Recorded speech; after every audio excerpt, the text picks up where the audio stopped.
That's going to say write and solve the equation or inequality. Write and solve the equation or inequality. And then it's going to say use either the equal sign, the greater than sign, or the less than sign. If you remember, equation has to have an equals, and the inequality was either greater than or less than. So I'm going to box those in to remind you.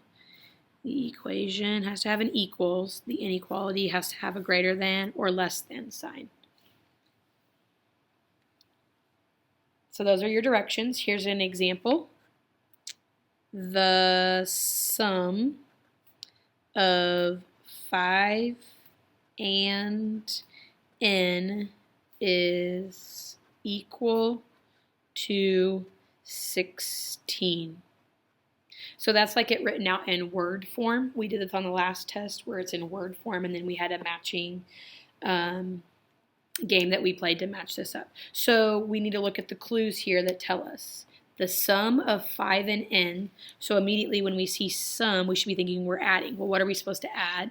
5 and n is what we're adding. And then we have this clue, is equal to, meaning we need to use an equal sign. So that means we must be writing an equation here. And what is it equal to?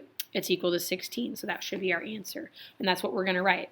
Sum means we're adding 5 and n, so written out it's going to be 5 plus n is equal to, means you're putting the equal sign, and it's equal to 16, and that's the number. Now I want to go ahead, that's writing the equation. Now how do we solve it? What is n going to be to make this exactly true? So n would have to equal what number? 5 plus what would give us 16, and n would equal 11 to make that true. So we had to write, this is writing the equation, and then this is solving it. Tell me what n equals. You have to do both, using the clues to write it and solve it. Let's do another example. The difference of, and this is a t, so I'm going to kind of make it like italicized like you would see it, minus 6 is equal to 23. Okay, give you a chance to write it. So there's the clue. Now we need to underline, circle some things that would help us. So difference, when we see that, we know that means subtract. T minus 6 is really telling us what we're going to subtract. T, and then we're going to subtract 6 is equal to, there's that keyword equal to, so we're going to be putting an equation in because we're going to use the equal sign. So we're writing an equation. It's equal to 23. So we need to write it and solve it.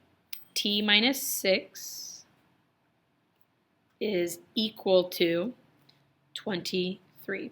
So T, what would we have to do to solve this? This is the equation. You use the equal sign. You made it an equation. How would we make this true? What would T have to equal to make this true? What? That when you subtract 6 is going to give us 23.